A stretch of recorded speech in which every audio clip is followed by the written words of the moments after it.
আজকে আমরা যে টপিকটা নিয়ে আলোচনা করব সেটা হচ্ছে আমরা যে জীবনে বিপদে পড়ি, আমরা বিপদে পড়লে আমাদেরকে উদ্ধার করে কে? আল্লাহ ছাড়া আমাদের বাঁচানোর কেউ আছে? উদ্ধার করার কেউ আছে? রক্ষা করার কেউ আছে? এজন্য বিপদে পড়লে আমরা চাইবো কার কাছে? আমাদের যাই দরকার হোক আমরা ফরিয়াদ করব কার কাছে? নাকি মাজারে যেয়ে চাবেন? মাজারে যেয়ে চাবেন? অনেকে তো মাজারে যেয়ে কপাল ঘষে, আছে না নাই? মাজারে যেয়ে সন্তান চায়, আছে? এই এলাকার লোকদের আকীদা খালেস আমি জানি। মাজারে যেয়ে কপাল ঘষে আর সন্তান চায়। আচ্ছা, মাজারে গেলে সন্তান পাওয়া যায়? আচ্ছা, মাজারে না গেলে যদি বাচ্চা না হতো, গরু ছাগলের যে বাচ্চা হয় ওরা কোন মাজারে মানত করে বলেন? কথা কি বুঝতেছেন? এই যে প্রতি বছর গরু ছাগল ভেড়া এগুলো যে বাচ্চা দেয়, এরা কোন মাজারে যে মানত করে? এজন্য চাইতে হবে একজনের কাছে, তিনি কে? আমার প্রিয় পটুয়াখালীবাসী, মাজার জিয়ারত করা সুন্নাহ। আমরা মাজার জিয়ারত করব, আল্লাহ ওয়ালাদের কবরে যাব, আমরা সেখানে যে সালাম দিব, দোয়া করব, নিজের জন্য করব, কবরে শুয়ে থাকা মাইয়েতের জন্য করব, পুরো মুসলিম উম্মার জন্য করব। কিন্তু কবরে যিনি শুয়ে আছে ওই বাবার কাছে সন্তান চাওয়া যাবে? চাকরি চাওয়া যাবে? সফলতা চাওয়া যাবে? সফলতা দেয় কে? এক কথাই রব্বুল আলামিন বলেন, ওয়া ইয়ামসাসকাল্লাহু বিদুররিন ফালা কাশিফা লাহু ইল্লা হু ওয়া ইয়ুরিদকা বিখাইরিন ফালা রাদ্দা লিফাদলি ইউসিবু বিহি মান ইয়াশাউ মিন ইবাদিহি ওয়া হুয়াল গফুরুর রহিম। আল্লাহু আকবার। আল্লাহ বললেন, ওয়া ইয়ামসাসকাল্লাহু বিদুররিন ফালা কাশিফা লাহু ইল্লা হু। আল্লাহ যদি তোমাকে কোনো বিপদ স্পর্শ করায়, আল্লাহ যদি তোমারে কোনো বিপদে ফেলে দেয়, ওই বিপদ থেকে উদ্ধার করার তিনি ছাড়া আর কেউ নাই। জোরে বলেন ঠিক কিনা? তিনি যদি কোনো বিপদে ফেলেন, তিনি ছাড়া বিপদ থেকে উদ্ধার করার কেউ নাই। আর তিনি যদি তোমার প্রতি কোনো অনুগ্রহ করতে চান, ওই অনুগ্রহ ঠেকিয়ে দেওয়ার ক্ষমতাও কারো নাই। আল্লাহ যদি আপনার সফলতা দিতে চায়, পৃথিবীর কোন শক্তি ওই সফলতাকে থামাতে পারে? এজন্য আল্লাহ বললেন, খবরদার, চিন্তার আকীদা খালিস করে নাও। ওয়া ইয়ামসাসকাল্লাহু বিদুররিন ফালা কাশিফা লাহু ইল্লা হু। আল্লাহ বিপদে ফেললে বিপদ থেকে উদ্ধার করার কেউ থাকে না। আর আল্লাহ যদি তোমার প্রতি দয়া দেখাতে চান, অনুগ্রহ করতে চান, ওই অনুগ্রহকে প্রতিরোধ করার মতো ক্ষমতা কারো নাই। তিনি তার বান্দাদের মধ্য থেকে যাকে ইচ্ছা তাকে দেন, যত ইচ্ছা তত দেন। তিনি ক্ষমাশীল, তিনি মেহেরবান। সুবহানাল্লাহ। তিনি ক্ষমাশীল, তিনি মেহেরবান। তাহলে এই আয়াত থেকে আমরা বুঝতে পারলাম, আমরা যদি বিপদে পড়ি আমাদেরকে কেউ বাঁচাতে পারে না। আমার বাবা আমারে বাঁচাতে পারে, আমার মা আমাকে বাঁচাতে পারে, আমার বন্ধু আমারে বাঁচাতে পারে, আমার দলের কর্মী আমাকে বাঁচাতে পারে, আমার পীর সাহেব আমারে বাঁচাতে পারে। আমার পটুয়াখালীর ভাইয়েরা খেয়াল রাখবেন, বাঁচাতে পারে এক মহান সত্তা, উদ্ধার করতে পারে এক মহান সত্তা। চিৎকার করে বলুন, তিনি কে? আবার আল্লাহ বললেন, আম্মাই ইউজিবুল মুফতাররা ইযা দাআহু ওয়া ইয়াকশিফুস সুআ ওয়া ইয়াজআলুকুম খুলাফাআল আরদ আইলাহুম মা'আল্লাহ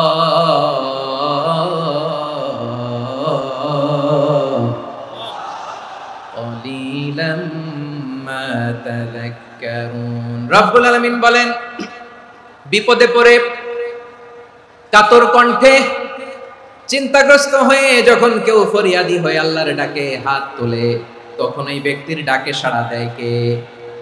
বিপন্ন অবস্থায় আপনি যখন কেঁদে কেঁদে হাত তুলে আপনার দুঃখের কথা জানান, আপনি যখন ডাকেন তারে, তখন আপনার ডাকে সাড়া দেয় কে? আল্লাহ বলে, আমি সাড়া দেই। তোমাদের বিপদকে মুক্ত করে দেয় কে?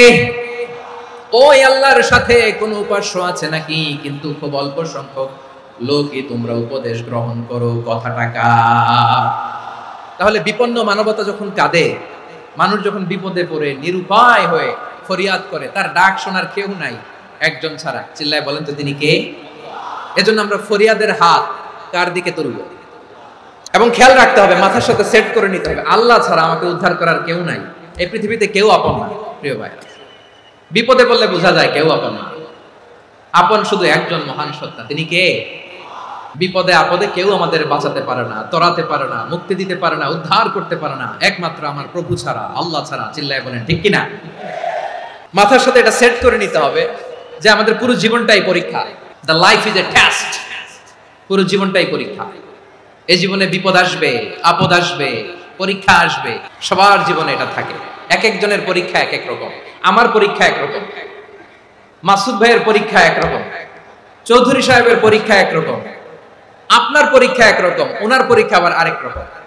পুরো পৃথিবীটাই পরীক্ষা ক্ষেত্র, সবাই পরীক্ষা দিচ্ছি, কিন্তু কারো পরীক্ষা প্রশ্নের সাথে কারোটার মিল নাই। সুবহানাল্লাহ পড়বেন না?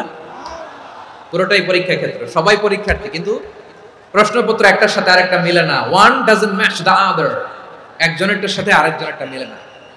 কাউকে আল্লাহ তাআলা ধনী বানিয়ে পরীক্ষা করেন, আবার কাউকে আল্লাহ তাআলা গরিব বানিয়ে পরীক্ষা করেন, কাউকে আল্লাহ অসুস্থ বানিয়ে পরীক্ষা করেন। কেউ দেখবেন যে দুরারোগ্য ব্যাধিতে আক্রান্ত, ডাক্তার বলেছে আর সময় নাই, দুরারোগ্য ব্যাধি, ক্যান্সার, যার নেই কোনো অ্যান্সার, তার জন্য পরীক্ষা হচ্ছে এই রোগ। আরেক লোক দেখবেন তার আবার রোগ বালাই নাই, মাশাআল্লাহ, তাকে আল্লাহ তাআলা আর্থিক দৈন্যতা, দারিদ্রতা দিয়ে পরীক্ষা করছেন। এরকম আছে না নাই? টাকা পয়সা নাই, দিন আনে দিন খায়, যা আছে তাতে চলে না, এটা তার জন্য পরীক্ষা। আবার আরেক শ্রেণীর লোক দেখবেন তাকে আল্লাহ অসুস্থতাও দেয় নাই, দারিদ্রতাও দেয় নাই, তার দাম্পত্য জীবনের সমস্যা, স্ত্রী কথা শোনে না অথবা ছেলে মেয়ে কথা শোনে না। তাহলে পরীক্ষা সবার জীবনে আছে, এক একজনের পরীক্ষাটা এক এক রকম। আল্লাহ তাআলা দেখতে চায় যে এই পরীক্ষার সময় আমরা কিরকম রেসপন্স করি, how to deal with the test, কিভাবে এই বিপদ আপদ পরীক্ষাগুলোকে আমরা হ্যান্ডেল করব, ডিল করব, এটা হচ্ছে আজকের আলোচনার বিষয়। আমার প্রিয় ভাইয়েরা, তাহলে পরীক্ষাময় আমাদের জীবন, বিপদ আপদ পরীক্ষা, এটা মানুষের পিছু ছাড়ে না, সবার জীবনে পরীক্ষা আছে। নবীদের জীবনেও পরীক্ষা ছিল। সাহাবারা জিজ্ঞেস করেছেন, ইয়া রাসূলুল্লাহ আইয়ুন নাসি আশাদ্দু বালাআন ফিদ দুনিয়া, এই দুনিয়ার বুকে কাদের পরীক্ষা সবচেয়ে বেশি? বিশ্বনবী বলেছেন আল আম্বিয়া, এই পৃথিবীতে সবচেয়ে বেশি পরীক্ষা আল্লাহ তাআলা নিয়ে থাকেন নবীদের। কাদের? নবীদের। সুম্মাল আমসাল ফাল আমসাল, এরপরে নবীদের পরের স্তরে যারা, তাদের পরীক্ষা। এরপরে তাদের পরের স্তরে যারা, তাদের পরীক্ষা। সিদ্দিকীনদের, শুহাদাদের, সালিহিনদের, আল্লাহওয়ালাদের। যার ঈমান যত মজবুত তার জীবনে পরীক্ষাও তত বেশি। চিল্লায় বলেন ঠিক কিনা? তাহলে মুমিনরা, বিশ্বাসীরা, আমরা কি পরীক্ষা বিপদ আপদে ভয় পাই? না, মুমিনরা বিপদে ভয় পায় না, তারা হতাশ হয় না, সুবহানাল্লাহ, তারা নিরাশ হয় না। বিশ্বাসীরা হাল ছেড়ে দেয় না, তারা ভরসা রাখে একজনের উপর। চিল্লায় বলতে হবে তিনি কে? কারণ মুমিন জানে the grief isn't permanent, the test isn't permanent, the struggle in our life isn't permanent. আমাদের জীবনের দুঃখ, কষ্ট, স্ট্রাগল, এগুলো পার্মানেন্ট নয়। after every difficulties there is an ease. সব কষ্টের পরেই একটা সুখ আছে না নাই? রব্বুল আলামিন বলেন ফা ইন্না মাআল উসরি ইউসরা, ইন্না মাআল উসরি ইউসরা, ভয় পেও না, চিন্তা করো না, কষ্টের সাথেই আমি রেখে দিয়েছি স্বস্তি। সুবহানাল্লাহ বলেন। মুমিন জীবনে বিপদ যত বেশি, কষ্ট যত বেশি, তার সামনে সফলতা তার চেয়েও বেশি। কারণ বিশ্বাসীরা জানে রাত্রি যত গভীর হয়, সুবহে সাদিকের সময় তত আগাতে থাকে। গর্ভবতী নারীর পেটের ব্যথা যত বাড়তে থাকে, ঘরে নতুন মেহমান আগমনের সময় ঘনাতে থাকে। মুমিনদের উপর বিপদ, অত্যাচার, আপদ, পরীক্ষা যত বাড়তে থাকে, কালেমার পতাকা উড্ডয়নের সময় কাছে আসতে থাকে। বিশ্বাসীদের এগুলো হিসাব মিলানো অনেক আগে, এগুলো অনেক আগে হিসাব মিলানো। দুঃখের আধার শেষে সুখের আলো মিটি মিটি হাসে। চিল্লায় বলেন ঠিক কিনা? দুঃখের আধার শেষে আলোর প্রভাত হাসে, হতাশার কালো মেঘে যায় গো ভেসে, হতাশার কালো মেঘে যায় গো ভেসে। দুঃখের আধার শেষে আলোর প্রভাত হাসে, হতাশার কালো মেঘে যায় গো ভেসে, হতাশার কালো মেঘে যায় গো ভেসে। কোরআনের পাতায় পাতায় দেখো ঈমানের পথ ঢাকা ব্যথার কাটায়। কোরআনের পাতায় পাতায় দেখো ঈমানের পথ ঢাকা ব্যথার কাটায়। ভেঙে পড়ো না কভু হতাশ হয়ে, ভেঙে পড়ো না কভু হতাশ হয়ে, জ্বলে পুড়ে খাঁটি সোনা হগো শেষে, জ্বলে পুড়ে খাঁটি সোনা হগো শেষে। দুঃখের আধার শেষে আলোর প্রভাত হাসে, হতাশার কালো মেঘে যাই গো ভেসে, হতাশার কালো মেঘে যাই গো ভেসে। পরীক্ষা যত বেশি, কষ্ট যত বেশি, সুখের সময় তত কাছাকাছি, চিল্লায় বলতে হবে ঠিক কিনা? এজন্য মুমিন জীবনে পরীক্ষা বেশি, মুমিনদের হতাশা নাই। মুমিনরা নিরাশ হয় না, হতাশ হয় কাফিররা। মুমিনরা কখনো হাল ছেড়ে দেয় না, মুমিনরা ভরসা রাখে একজনের উপর, তিনি কে? তাহলে আমার প্রিয় পটুয়াখালীবাসী, বিপদ থাকবে, পরীক্ষা থাকবে, এই বিপদ থেকে আমাদেরকে উদ্ধার করবেন একজন, তিনি কে? আমরা শুধু আল্লাহর উপরই ভরসা রাখবো, চাইবো একজন সত্তার কাছে। আওয়াজ করে বলুন তিনি কে?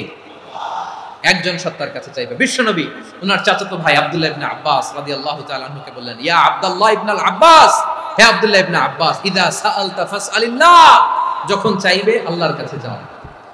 ও আব্দুল্লাহ, যখন চাইবা আল্লাহর কাছে চাও।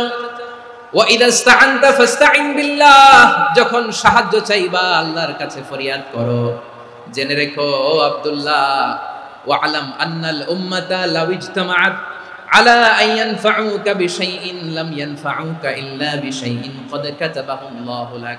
ও আব্দুল্লাহ, জেনে রেখো, মনে রেখো, গোটা বিশ্বের সবাই মিলে যদি তোমার উপকার করতে চায়, ততটুকুই তারা করতে পারবে যতটুকু আল্লাহ তোমার নসিবে সেটা লিখে রেখেছে। ঠিক কিনা বলেন? আর যদি গোটা বিশ্বের সবাই মিলে তোমার বিরুদ্ধে কনস্পাইরেসি করে, ষড়যন্ত্র করে, গোটা বিশ্বের সবাই মিলেও যদি তোমার ক্ষতি করতে চায়, ততটুকুই শুধু পারবে যেটা আল্লাহ তোমার জন্য বরাদ্দ রেখেছে।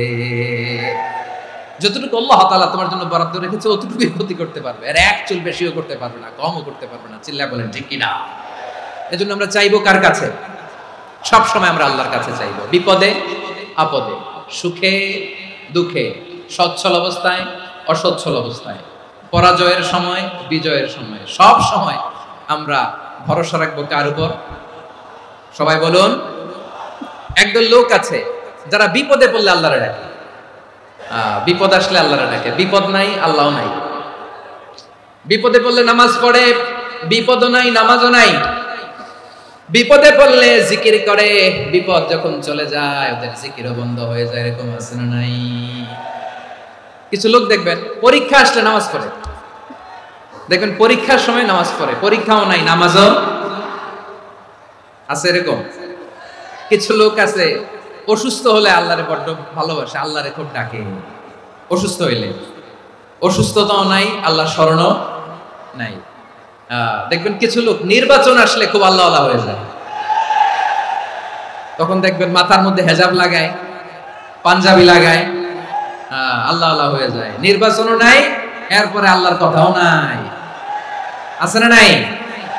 না, এরকম হওয়া যাবে না। সব সময় আমরা আল্লাহরে ডাকবো, বিপদে আপদে সব সময় ভরসা রাখবো আমরা একজনের উপর। আওয়াজ করে বলেন তিনি কে? এ কথাই আল্লাহ তাআলা আমাদের চোখে আঙ্গুল দিয়ে জানিয়ে দিলেন, ফাইদা রাকিবু ফিল ফুলকি দা'আবুল্লাহা মুখলিসিনা লাহুদ্দিন ফালাম্মা নাজ্জাহুম ইলাল বাররি ইযা হুম ইউশরিকুন।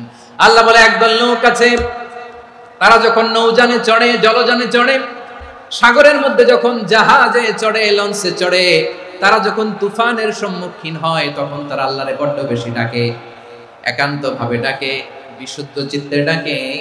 আবার তুফান থেকে তাদেরকে সেফ জোনে নিয়ে, নিরাপদ জোনে নিয়ে যখন বন্দরে আমি আল্লাহ তাদেরকে ভিড়িয়ে দেই, ওই লোকগুলো আবার আমি আল্লাহর সাথে শিরিক করে।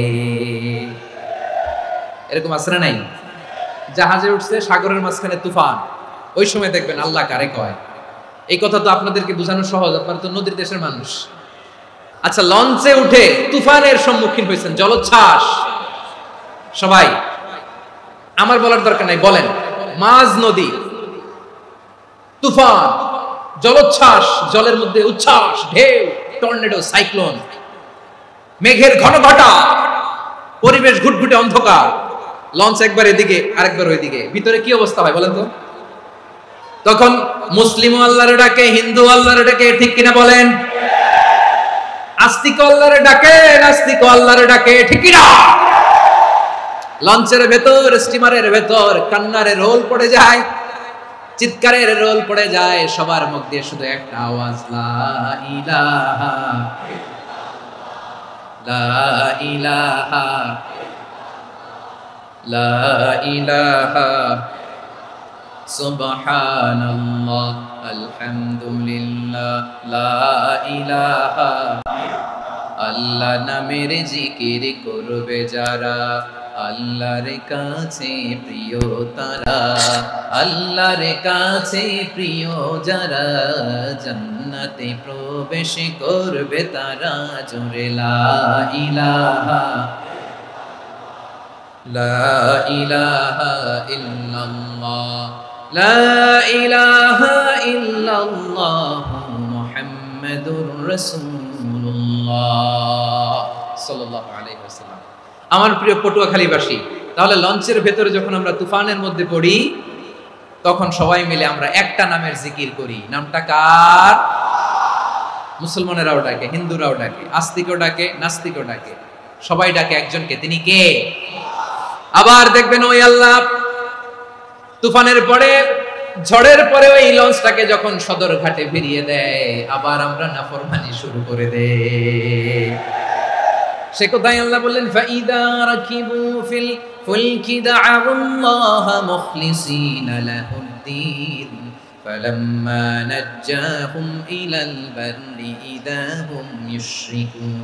সাগরে যখন তুফানে পড়ে আমি আল্লাহর ডাকে, আবার আমি আল্লাহ যখন বাঁচিয়ে দেই, আবার আমি আল্লাহর সাথে শিরিক শুরু করে। আমরা কি এরকম হতে চাই নাকি? বিমানের মধ্যে মাঝে মাঝে দেখবেন যে এয়ার টার্বুলেন্স হয়, জানেন? এয়ার টার্বুলেন্স জানেন তো? মাঝে মাঝে বিমানটা বাউন্সিং করে, বাম্পি, ভেরি বাম্পি ওয়েদার। শুনেন নাই? 40,000 ফিট উপরে যখন থাকে, তখন পাইলট মাঝে মাঝে বলে, dear passengers, ladies and gentleman, right now we are flying 40,000 feet above the ground and we are passing very air turbulence, very heavy air turbulence right now. Please fasten your seat belts. দেখবেন মাঝে মাঝে বলে যে, ভদ্র মহিলা, ভদ্র মহোদয়গণ, আমরা 40,000 ফিট উপর দিয়ে যাচ্ছি আর এয়ার টার্বুলেন্স ফেস করছি, মেহেরবানি করে আল্লাহর রাস্তে সিট বেল্ট বাঁধুন। তখন বিমানটা এরকম বাউন্সিং করে, শেকিং করে। আপনারা মুখোমুখি হয়েছেন? ইদানিং এই এয়ার টার্বুলেন্স বেড়ে গিয়েছে। গত বছর আমার ইন্টারন্যাশনাল অনেকগুলো ফ্লাইট ছিল, তো আমি দেখলাম যে আগের ফ্লাইটগুলোর তুলনায় এখন এয়ার টার্বুলেন্স খুব বেশি। আমি একটু রিসার্চ করে দেখলাম, ক্লাইমেট চেঞ্জের কারণে, জলবায়ু পরিবর্তনের কারণে আকাশের বাতাসের মুভমেন্টে পরিবর্তন হয়েছে, ফলে এখন বিমান শেকিং করে বেশি, বাউন্সিং, বাম্পি ওয়েদার। তো বলেন তো, 40,000 ফিট উপরে যখন আপনি, কয় হাজার ফিট? 40,000 ফিট উপরে যখন আপনি, তখন যখন বিমানটা এরকম বাউন্সিং করে, সবাই যখন ভমিটিং করে বিমান নষ্ট করে দেয়, বমি করে, তখন বাঁচানোর কে আছে আল্লাহ ছাড়া? কেউ আছে? ওই মুহূর্তেও সবাই মিলে একজনের ডাকে আওয়াজ করে বলেন, তিনি কে? মাঝে মাঝে কিছু সোশ্যাল মিডিয়ায় কিছু ভিডিও পাওয়া যায় যে হেভি যখন এয়ার টার্বুলেন্স হয়, 10 সেকেন্ড 15 সেকেন্ডের কিছু ভিডিও পাওয়া যায়, বিমানটা এরকম বাউন্সিং করছে, বাম্পি ওয়েদার, কাঁপছে, মানুষগুলো বমি করছে, অক্সিজেন মাসগুলো সব ঝুলে পড়েছে, বিমানটা শুধু কাঁপছে। তখন দেখবেন বিমানের ভেতরেও এরকম লঞ্চের মতো চিৎকার আছে না নাই? বিমানের ভেতরেও তখন চিৎকার। গত বছর হিথ্রো এয়ারপোর্ট থেকে সিঙ্গাপুর এয়ারলাইন্সের একটা ফ্লাইট, হিথ্রো টু চাঙ্গি, একটা ফ্লাইটে এমন বেশি এয়ার টার্বুলেন্সের শিকার হয়েছিল ওই এয়ারক্রাফটটা, 33 জন যাত্রী সেখানে আহত হয়েছে, একজন যাত্রী নিহত হয়েছে। কেবিন ক্রুজ, এয়ার হোস্টেস যারা আছে, একজনের নাক ফেটে, চোখ ফেটে, কপাল ফেটে, ব্লিডিং হয়ে শয়লা। প্রিয় ভাইরা, 40,000 ফিট উপরে বিমানটা যখন কাঁপে, তখন আমাদেরকে আল্লাহ ছাড়া আর কেউ বাঁচানোর আছে? এত আস্তে বললে হবে? ওই কঠিন মুহূর্তে আমার বাবা আমারে বাঁচাতে পারে, আমার বন্ধু আমারে বাঁচাতে পারে। এই গ্রাউন্ডে, জমিনের বুকে আমার প্রোটোকল, আমার ক্ষমতা, আমার দাম্ভিকতা, কোনো কিছু আমারে বাঁচাতে পারে একজন ছাড়া। চিল্লায় বলতে হবে, তিনি কে? সে আল্লাহ বললেন, গোলাম, আমি বিপদের সময় ঠিকই তোমাদের বাঁচিয়ে দেই। ওই বিমানের ভেতরে 40,000 ফিট উপরে যখন তোমরা এয়ার টার্বুলেন্সের শিকার হও, তখন নাস্তিকও আল্লাহরে ডাকে, হিন্দু আল্লাহরে ডাকে, জোরে বলেন ঠিক কিনা? আবার বিমানটা যখন শান্ত হয়ে যায়, একটু পরেই বিমানের স্ক্রিনের মধ্যে হিন্দি সিনেমা খোঁজে। বিমানের স্ক্রিনে কিন্তু বিশাল ওখানে আফলাম, ফিল্মের একেবারে বুঝাই করা। বিমানটা শান্ত হলে আবার হিন্দি সিনেমা দেখা শুরু করে। একটু আগে ডাকছিল কারে? দেখবেন বাংলাদেশে আমাদের ক্রিকেটাররা যখন অন্য কোনো দেশের সাথে খেলে, অনেক সময় এমন হয় বল বাকি একটা, রান দরকার 6টা।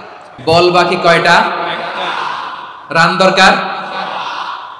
আপনি দেখবেন ক্যামেরাম্যান তখন গ্যালারিতে খালি দেখায় দর্শকদের যে কি অস্থিরতা। হিপ হপ স্টাইলের মেয়েটা, যে মেয়েটার ওড়না এতক্ষণ ছিল গলায়, এতক্ষণ কই ছিল, ওই মেয়েটা দেখবেন ওড়নাটা টেনে মাথায় দিয়ে এরকম মুনাজাত ধরতেছে, আল্লাহ আল্লাহ, একটা ছক্কা, আল্লাহ আল্লাহ, আমার লাল সবুজের পতাকারে তুমি অপমানিত কইরো না আল্লাহ, ইন্ডিয়ার সাথে আমাদের খেলা, আল্লাহ আল্লাহ, একটা ছক্কা, একটা। পুরো খেলা জুড়ে এই মেয়ের ওড়না ছিল গলায়, কিন্তু যখন এক বলে 6 রান দরকার, ওড়না চলে আসছে কোথায়? মাথায়। আবার মুনাজাত আছে না নেই? ঠিকই বাংলাদেশের দামাল ছেলে এমন এক শট মারলো, বল চলে গেল স্টেডিয়ামের বাইরে, ছক্কা, জিতে গেলাম আমরা। পুরো স্টেডিয়াম জুড়ে চিৎকার, হই হুল্লোড়, মৌজ মাস্তি। যেই মেয়েটা মাথার মধ্যে ওড়না দিয়ে এতক্ষণ সুবহানাল্লাহ সুবহানাল্লাহ বলে আল্লাহর কাছে দোয়া করেছে, ওই মেয়ে এখন আবার ওড়না ফেলে দিয়ে নাচা শুরু করে দিয়েছে। তাহলে আল্লাহর ভয়, আল্লাহর প্রতি আস্থা, বিশ্বাস, ভালোবাসা, এটা কি ক্ষণিকের জন্য? মানে আমার যখন লাগবে তখন আল্লাহর ইউজ করবো নাকি? হ্যাঁ, বিপদে আপদে, সুখের সময় দুঃখের সময়, সচ্ছল অসচ্ছল অবস্থায় বিশ্বাসীরা ভরসা রাখে একজনের উপর। চিৎকার করে বলে পটুয়াখালী, তিনি কে? সে আল্লাহ বললেন, গোলাম মনে করো না জাহাজ থেকে সদরঘাটে ভিড়িয়ে দিলাম তুমি নিরাপদ হয়ে গেছো, মনে করো না 40,000 ফিট থেকে সেফ ল্যান্ডিং এর পরে এয়ারপোর্টে নেমে গেলেই তুমি নিরাপদ হয়ে গেছো। ও মিয়া, বিপদ কি শুধু সাগরে আর আকাশে? ঘরের ভেতরও বিপদ আসতে পারে কি পারে না? এজন্য সূরা মুলক আল্লাহ বললেন, আমিনতুম মান ফিস সামাই আন ইয়াখসিফা বিকুমুল আরদা ফাইযা হিয়া তামুর। আল্লাহ বললেন, তোমরা কি ভেবেছো তোমরা নিরাপদ? আমি চাইলে ল্যান্ডস্লাইডস, ভূমি ধস দিয়ে 1 লক্ষ 1 মুহূর্তে নিয়ে যেতে পারি। এক সুনামি দিয়ে থাপ্পড় মেরে 3 লক্ষ সাগরের ভেতরে ঢুকায় দিতে পারি, 1 সেকেন্ডও লাগে না আমার।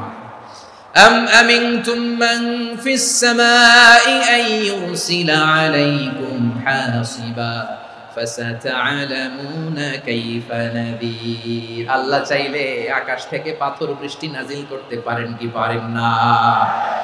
এই মুহূর্তে এখানে ভূমিকম্প দিতে পারেন কি পারেন না? আচ্ছা, ভূমিকম্প যখন হয় আমাদের কারো হুঁশ থাকে? আপনি মনে করছেন আমরা সাধারণ মানুষ, আমরা দৌড় দেই, আর প্রেসিডেন্ট প্রধানমন্ত্রী ওনারা বুঝি খাটে শুয়ে থাকে? ভূমিকম্প, আর্থকোয়েক যদি হয়, বাঁচার জন্য আমরা কি করি? হয় খাটের তলায়, ডাইনিং টেবিলের নিচে, উপরে শক্ত কিছু আছে এটার নিচে, অথবা ঘর থুইয়া দাও দৌড়। তো প্রধানমন্ত্রী উনি কি করে? প্রেসিডেন্ট উনি কি করে? হ্যাঁ, উনি খাটের মধ্যে যে শুয়ে থাকে নাকি? উনিও দৌড়, সাধারণ মানুষও দৌড়, প্রধানমন্ত্রীও দৌড়, বাড়িওয়ালাও দৌড়, ভাড়াটিয়াও দৌড়, সবাই দৌড়। নাকি ভাড়াটিয়ারা বাড়ি থুইয়া দৌড়, বাড়িওয়ালারা আর বেরোয় না? এরকম না। তাহলে যে কোনো মুহূর্তে ভূমিকম্প দিয়ে নাস্তানাবুদ করতে পারে কে? আমার প্রিয় ভাইয়েরা, আমরা নিরাপদ নই, আমরা তার দয়ায় বেঁচে আছি। কার দয়ায়? এজন্য আল্লাহ বললেন, গোলাম যে কোনো মুহূর্তে বিপদ দিয়ে তোমাদেরকে নাস্তানাবুদ করতে পারি। বিশ্বাসী বলে যদি নিজেকে দাবি করো, সব সময় ডাকতে হবে একজন সত্তাকে। বলেন তিনি কে? আপদ থেকে, পরীক্ষা থেকে, ক্যালামিটি থেকে আমাদেরকে কেউ বাঁচাতে পারে না একজন সত্তা ছাড়া। আবারও বলেন তো তিনি কে? এবার আমরা দেখি বিষ্ণু ইসা ইসলামের জীবনে বিপদ আপদ ছিল কিনা। উনি বিপদ আসলে কিভাবে ডিল করতেন, বিপদ আসলে কোন দোয়া পড়তে হয়, কিভাবে ফরিয়াদের হাত উত্তোলন করতে হয়, কিভাবে রবের দরবারে নতজানু হয়ে ফরিয়াদ করতে হয়, এটা জানার দরকার আছে না নাই? আসলে আমরা বিষ্ণুনবীর জীবনী থেকে দেখি বিপদ আসলে উনি কি করতেন।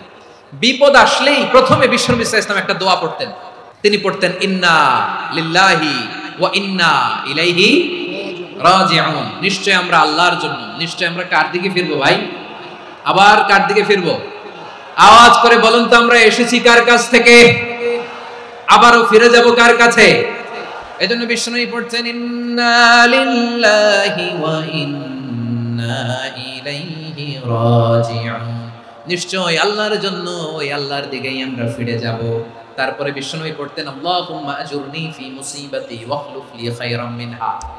একসাথে প্রথমে পড়তেন ইন্না লিল্লাহি ওয়া ইন্না ইলাইহি রাজিউন, তারপর পড়তেন আল্লাহুম্মা আজুরনি ফি মুসিবাতি ওয়াখলুফ লি খায়রাম মিনহা। মানে আল্লাহ, এই যে আমি বিপদে ধৈর্য ধারণ করলাম, এটার সব তুমি আমারে দাও, আর যেটা হারালাম এর চেয়ে ভালো কিছু দিয়ে মেকআপ করে দিও। ভালো কিছু দিয়ে বদল করে দিও, সুবহানাল্লাহ পড়েন।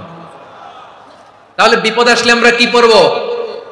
এদেশে পরস্পরে দেখা হলে দেয় সালাম, এদেশে আমজনতার হৃদয় জুড়ে পাক কালাম, এদেশে বিপদ এলে সর্বজনে সর্বক্ষণে দোয়া পড়ে ইন্না লিল্লাহ। কি পড়ে? সুবহানাল্লাহ সুবহানাল্লাহ সুবহানাল্লাহ সুবহানাল্লাহ। এদেশে আজান শুনে সূর্য ওঠে শহর গ্রামে, এদেশে আজান শুনে সূর্য ডুবে সন্ধ্যা নামে, এদেশে সকল কাজে সবাই বলে বিসমিল্লাহ, এদেশে ভালো কিছু দেখে শুনে হাসি মুখে সবাই বলে মাশাআল্লাহ। তাহলে বিপদ এলে আমরা কি পড়ি? তাহলে বিপদ এলেই আমরা এখন থেকে ইন্না লিল্লাহ পড়বো, নাকি হাই হুতাশ করবেন?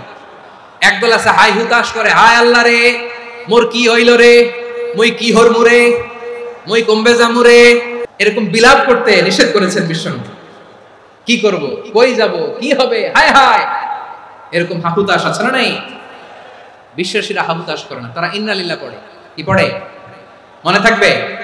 আমরা পড়বো ইন্না লিল্লাহি ওয়া ইন্না ইলাইহি রাজিউন। নিশ্চয়ই আমরা আল্লাহর জন্য, আমরা আল্লাহর দিকেই ফিরে যাব। এরপর পড়বো আল্লাহুম্মা আজুরনি ফি মুসিবাতি ওয়াখলুফ লি খায়রাম মিনহা। আল্লাহ, আমি যে বিপদে ধৈর্য ধারণ করলাম এটার সওয়াব দিও, আর যা হারালাম তার চেয়ে ভালো কিছু দিয়ে বদল করে দিও। সুবহানাল্লাহ পড়েন। বিশ্বনবীর হাদিস শুনলেন উম্মে সালামা রাদিয়াল্লাহু তাআলা আনহা। ওনার স্বামী হলো আবু সালামা। মজার ঘটনা খেয়াল করে শুনেন। সাইয়্যিদাতুনা উম্মে সালামা রাদিয়াল্লাহু তাআলা আনহা, ওনার স্বামীর নাম আবু সালামা। শ্রেষ্ঠ দম্পতি, শ্রেষ্ঠ ফ্যামিলি। প্রথমে হিজরত করেছিলেন হাবাশায়, পরে হিজরত করেছেন মদিনায়।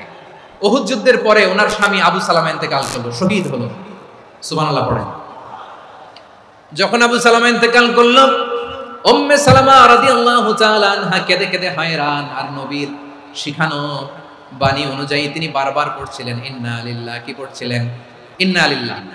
যেহেতু বিশ্বনবী বলেছেন কেউ যদি বিপদের প্রথম ধাক্কায় পড়ে ইন্না লিল্লাহি ওয়া ইন্না ইলাইহি রাজিউন, আল্লাহুম্মা আজুরনি ফি মুসিবাতি ওয়াখলুফ লি খায়রাম মিনহা, তাহলে এই বিপদে যে সে যা হারালো তার চেয়ে শ্রেষ্ঠ কিছু দিয়ে আল্লাহ তার বদল দিয়ে দিবে। এই হাদিস শুনে উম্মে সালামা রাদিয়াল্লাহু তাআলা আনহা ওনার প্রাণ প্রিয় স্বামী আবু সালামার ইন্তেকালের পরে চোখের পানি ছাড়ে আর পড়ে ইন্না লিল্লাহি ওয়া ইন্না ইলাইহি রাজিউন, আল্লাহুম্মা আজুরনি ফি মুসিবাতি ওয়াখলুফ লি খায়রাম মিনহা। বারবার এই দোয়া পড়ে চোখের পানি ছাড়ে, এই দোয়া পড়ে চোখের পানি ছাড়ে, আর মনে মনে বলে আবু সালামার মতো ভালো মানুষ মদিনাতে নাই, আবু সালামার চেয়েও ভালো মানুষ মদিনাতে নাই, তার চেয়ে ভালো মানুষ কি করে আল্লাহ তাআলা আমারে দিবে, তার চেয়ে ভালো মানুষ তো আমি মদিনাতে দেখি না। চোখের পানি দিয়ে বুক ভাসায় আর নবীর হাদিসের উপর আমল করে পড়ে ইন্না লিল্লাহি ওয়া ইন্না ইলাইহি রাজিউন, ইন্না লিল্লাহি ওয়া ইন্না ইলাইহি রাজিউন। পড়তে পড়তে চোখের পানি ছাড়ে আর চিন্তা করে বিশ্বনবী বললেন এই দোয়া পড়লে যেটা হারালাম তার চেয়ে ভালো কিছু দিয়ে আল্লাহ পুরস্কার দেয়। আবু সালামের চেয়ে ভালো মানুষ মদিনার মধ্যে আর কে হতে পারে? কি আজীব তামাশা, কি অবাক করা ঘটনা। কিছুদিন পরে দেখা গেল সাইয়্যিদুল মুরসালিন রাহমাতাল লিল আলামিন স্বয়ং বিশ্ব নবী উম্মে সালামাকে বিয়ের প্রস্তাব পাঠিয়েছে। স্বয়ং বিশ্ব নবী উম্মে সালামা রাদিয়াল্লাহু তাআলা থেকে বিয়ের প্রস্তাব পাঠিয়েছেন। উনি রাজি হয়ে গেলেন, বিয়ে হয়ে গেল, উনি হয়ে গেলেন উম্মুল মুমিনিন, আমাদের মা, পুরো মুসলিম উম্মার মা। চিৎকার করে বলেন আল্লাহু আকবার। তাহলে আমার প্রাণ প্রিয় ভাইরা, বিপদে পড়লে আমরা পড়বো ইন্না লিল্লাহি ওয়া ইন্না ইলাইহি রাজিউন, আল্লাহুম্মা আজুরনি ফি মুসিবাতি ওয়াখলুফ লি খায়রাম মিনহা। যারা যারা বিপদ আসলে এই দোয়াটা পড়বেন এখন থেকে আওয়াজ করে ইনশাআল্লাহ বলেন। যা হারাইছেন তার চেয়ে শ্রেষ্ঠ জিনিস দিয়ে বদলা দিবে কে? তাহলে বিপদে পড়লেই প্রথমে আমরা এটা পড়ব। শুনে শুনে মুখস্থ করবেন। আমার মায়েরা, আমার বোনেরা, আপনাদের জন্য 3টি মাঠের অ্যারেঞ্জমেন্ট করা হয়েছে, আমি জানি। আপনারাও এই দোয়াগুলো পড়বেন, আপনার স্বামীকে শেখাবেন, সন্তানকে শেখাবেন, আপনার পুরো পরিবারটাকে জান্নাতের টুকরো বানিয়ে দিবে কে? তাহলে বিপদ আসলে প্রথমে কি পড়তে হবে এটা জেনে গেলাম। এরপরে বিপদ আসলে নিজেকে কি করে আল্লাহর কাছে সঁপে দিতে হয় এটাও জানার দরকার আছে না নাই? বিপদে প্রথমে ইন্না লিল্লাহ পড়লাম, ধৈর্য ধারণ করলাম, বিপদ থেকে উদ্ধারের সর্বোচ্চ চেষ্টা করলাম। আমার কাজ যখন শেষ তখন আমি আমার এই বিষয়টা আল্লাহর কাছে সঁপে দিব। কার কাছে? বিপদে বললে কেমন করে নিজেকে আল্লাহর কাছে সঁপে দিতে হয় আসুন সাইয়েদনা ইব্রাহিম আলাইহিস সালামের জীবনী থেকে জানি। আল্লাহর খলিল ইব্রাহিম আলাইহিস সালাম আমাদের মতো সমাজ ব্যবস্থা পায় নাই। আমরা জন্মের পরে আমাদের কানের ভেতরে আজান দিয়েছে কে? একামত দিয়েছে কে? আমাদের বাপদাদারা আমাদের কানে আজান দিয়েছে কি দেয় নাই? আমাদের জন্মের পরেই তো আজান, একামত, বাড়ির পাশে মসজিদ, প্রতিদিন আজান, জুমার খুতবা, প্রতি মাসে মাসে তাফসিরুল কোরআন মাহফিল, মসজিদ, মিনারা, অভাব নাই, ঠিক কিনা বলে? আপনি যেই সুন্দর ইসলামিক এনভায়রনমেন্ট পেয়েছেন, আমাদের ইব্রাহিম খলিল উনিও কি এরকম পেয়েছিলেন? হ্যাঁ, উনি জন্মের পর পরে ওনার কানে আজান দিয়েছে কেউ? আমার প্রিয় ভাইরা, আগা গোড়া একটা শিরকি পরিবেশ উনি জন্মগ্রহণ করেছেন। উনি ছাড়া ওই তল্লাটে একজনও আল্লাহর উপর বিশ্বাসী নাই। কল্পনা করতে পারেন? গোটা তল্লাটে, গোটা দেশে বিশ্বাসী মুমিন, আল্লাহর উপর বিশ্বাস স্থাপনকারী কয়জন? সবাই বলেন কয়জন? বাকি সব মুশরিক। বাকি সব মুশরিক নিজের সাথে নিজে শক্ত বোঝাপড়া করে, অ্যানালজি করে, সেলফ কনভারসেশন করে উনি মহা সত্যের সন্ধান পেয়েছে। উনি আকাশের তারা দেখে ভাবে মনে হয় এটাই আমার খোদা, পরে দেখে তারা নাই, মনে মনে বলে না তাইলে এটা না। আবার চাঁদ দেখে বলে চাঁদটা বড় মায়া লাগে, মনে হয় এটাই আমার রব, পরে দেখে চাঁদও নাই, কয় না এটা না। এরপরে দ্বি প্রহরের জলজলে সূর্যটা খা খা করে গোটা পৃথিবীটারে রৌদ্র দিয়ে তাতিয়ে রাখে। তিনি ভাবলেন মনে হয় এটাই আমার রব, কারণ এটাই তো সবচেয়ে বড়। কিন্তু বিকেল বেলা ওই সূর্যটাও যখন চলে যায়, সাইয়েদনা ইব্রাহিম বলে না এটাও তো নাই, আমার খোদা যদি আমারে ছেড়ে চলে যায়, বিপদে পড়লে আমারে উদ্ধার করবে কে? এভাবে নিজের সাথে অ্যানালজি, সেলফ কনভারসেশন করতে করতে করতে তিনি মহা সত্যের সন্ধান পেয়েছেন। সুবহানাল্লাহ। সব শেষে তিনি ডিসিশন নিয়ে ঘোষণা দিলেন, ইন্নী ওয়াজ্জাহাতু ওয়াজহিয়া লিল্লাযী ফাতারাস সামাওয়াতি ওয়াল আরদা হানিফান ওয়া মা আনা মিনাল মুশরিকিন। নিশ্চয় আমি এমন সত্তার দিকে মনোনিবেশ করলাম, মুখাপেক্ষী হলাম, যিনি আকাশ বানিয়েছেন, জমিন বানিয়েছেন, আমি মুশরিক নই। সুবহানাল্লাহ। পারতেন, আপনি পারতেন? কেউ নাই, লক্ষ লক্ষ মুশরিক, আপনি একা। ওনার মতো এরকম বিচক্ষণতা দিয়ে আল্লাহরে খুঁজে পাইতে পারতেন আপনি? কি নবী ছিল, আল্লাহকে খুঁজে পেয়েছে। যখন আল্লাহর ইবাদত শুরু করলো, এই কথা ছড়ায় পড়লো চারদিকে। নমরুদ সাইয়েদনা ইব্রাহিমকে ডেকে পাঠালেন। নমরুদ বলে, ইব্রাহিম তুমি নাকি মূর্তির পূজা না করে কোন নতুন রবের ইবাদত করো, কে তোমার রব? সাইয়েদনা ইব্রাহিম বললেন, রব্বি আল্লাযী ইউহয়ী ওয়া ইউমীত, আমি এমন রবের ইবাদত করি যিনি জীবন দেন, যিনি মৃত্যু দেন। নমরুদ বলে, তাই নাকি? তোমার রব জীবন দেয়, মৃত্যু দেয়, আর এটা তো আমি দেই, আমিও তো জীবন দেই, আমিও তো মৃত্যু দেই। সাইয়েদনা ইব্রাহিম বললেন, কেমন করে তুমি জীবন দাও, মৃত্যু দাও, একটু দেখাও তো। নমরুদ জেলখানা থেকে দুজন কয়েদিকে ডেকে আনলো, কয়েদি এনে অর্ডার করলো, একটাকে এখনই শিরোচ্ছেদ, হেড অফ, ডেথ পেনাল্টি, মৃত্যুদণ্ড দেয়া হলো, ফিনকি দিয়ে রক্ত বের হলো। নমরুদ বলে, দেখো দুজনকে ধরে আনলাম, একজন কয়েদিকে দিলাম ডেথ পেনাল্টি, মৃত্যুদণ্ড, ওরে মৃত্যু দিলাম। আরেকজন যে দাঁড়িয়ে আছে, চাইলে ওরেও আমি মৃত্যুদণ্ড দিতে পারি, কিন্তু না, ওরে আমি দিব না, ওরে আমি বাঁচায়া দিলাম, ছেড়ে দিলাম, মানে জীবন দিলাম। দেখো ইব্রাহিম, তোমার চোখের সামনে একজনের মৃত্যু দিলাম, আর একজনের জীবন দিলাম। আপাত দৃষ্টিতে তাই তো, একজনের তো জীবন দিল, আরেকজনের মৃত্যু দিল। সাইয়েদনা ইব্রাহিম এবার বিপাকে পড়ে গেলেন। কিন্তু এক একজন নবীকে আল্লাহ এমন উইজডম বিচক্ষণতা দিয়ে এই জমিনে পাঠিয়েছেন, মুহূর্তের মধ্যে আল্লাহর খলিল ইব্রাহিম বললেন, فإن الله يأتي بالشمس من المشرق فأتي بها من المغرب فبهت الذي كفر। আল্লাহর খলিল ইব্রাহিম বললেন, নমরুদ বুঝলাম তুমি জীবন দাও, মৃত্যু দাও, দেখলাম, কিন্তু আমার রব, আমার আল্লাহ প্রতিদিন সকালবেলা উষা লগ্নে ওই পূর্ব দিগন্ত থেকে সূর্যটাকে উদিত করেন, সাঁঝের বেলা, বিকেল বেলা, কুথুলি লগ্নে, সন্ধ্যা বেলা ওই দ্বিপ্রহরের জলে সূর্যটাকে পশ্চিম দিগন্তে ডুবিয়ে দেন। মানে সকালবেলা পূর্ব দিক থেকে উদিত করা সূর্যটাকে পশ্চিম দিকে বিকেলে তিনি ডুবিয়ে দেন। তুমি যদি পারো ওই সূর্যটাকে পশ্চিম দিক থেকে উদিত করে পূর্ব দিকে ডুবিয়ে দাও। সুবহানাল্লাহ পড়বেন না? দেখেন, ইনস্ট্যান্ট ইন্টেলেক্ট, মুহূর্তে বিচক্ষণতা, উইজডম কাকে বলে? নমরুদ পারবে? নমরুদের বাপ পারবে? ওর দাদা, ওর 14 গোষ্ঠী, গোটা বিশ্বের সব ক্ষমতাধর রাষ্ট্রনায়করা একসাথে হলে পারবে? বা বুহিতাল্লাযী কাফার পারে নাই, ব্যর্থ হয়েছে। এবার তেলে বেগুনে জ্বলে উঠেছে, রেগে মেগে আগুন বলে, ফালকুহু ফিল জাহিম, ওর সাথে তর্ক নাই, না পেরে এবার এটারে আগুনে ফেলা। বিশাল বিশাল গাছ কেটে লাকড়ি এনে আগুনের কুণ্ডলি বানানো হলো, দাও দাও দাও দাও করে আগুন জ্বলে। আল্লাহর খলিল ইব্রাহিমকে আগুনে নিক্ষেপ করা হবে। আল্লাহর খলিল সাইয়েদনা ইব্রাহিমের হাতের মধ্যে রশি দিয়ে টাইট করে বাঁধা হলো, পায়ের মধ্যেও টাইট করে রশি দিয়ে বাঁধা হলো। আল্লাহর খলিল ইব্রাহিমকে আগুনের কুণ্ডলির মধ্যে ফেলা হবে। ও মিয়া, আপনি যে বিপদের কারণে ভয় পান, হতাশ হন, এটা কোনো বিপদ? ওনার বিপদের সামনে এটা কোনো বিপদই না, এটা কোনো বিপদই না। হাত পা বেঁধে টাইট করে নিক্ষেপ করা হবে, সিম্পলি ফেলা যাবে না, কারণ দাও দাও করে দ্য ব্লেজিং ফায়ার, এমন আগুনের কুণ্ডলি কাছে যাওয়া যায় না, আগুনের উত্তাপে নিক্ষেপ করা হবে। হাতের রশি বেঁধে পায়ের রশি বেঁধে আল্লাহর খলিল ইব্রাহিম আলাইহিস সালামকে আগুনের মধ্যে নিক্ষেপ করা হবে। আহা, এটার বলে অগ্নি পরীক্ষা। উনি অগ্নি পরীক্ষার সম্মুখীন হয়েছিলেন। এজন্য কঠিন পরীক্ষাকে আমরা অগ্নি পরীক্ষার সাথে তুলনা করি, ঠিক কি না? সাইয়েদনা জিবরাইল এসে বললেন, ও আল্লাহর খলিল, ওরা তো আপনার হাতও বেঁধে ফেললো, পাও বেঁধে ফেললো, নড়াচড়ার সুযোগ নাই, বলেন আমি জিবরিল ফেরেশতা আপনার জন্য কি করতে পারি? আল্লাহর খলিল ইব্রাহিম বলেন, ও জিবরাইল, তোমার কাছে আমার কোনো চাওয়া পাওয়া নাই।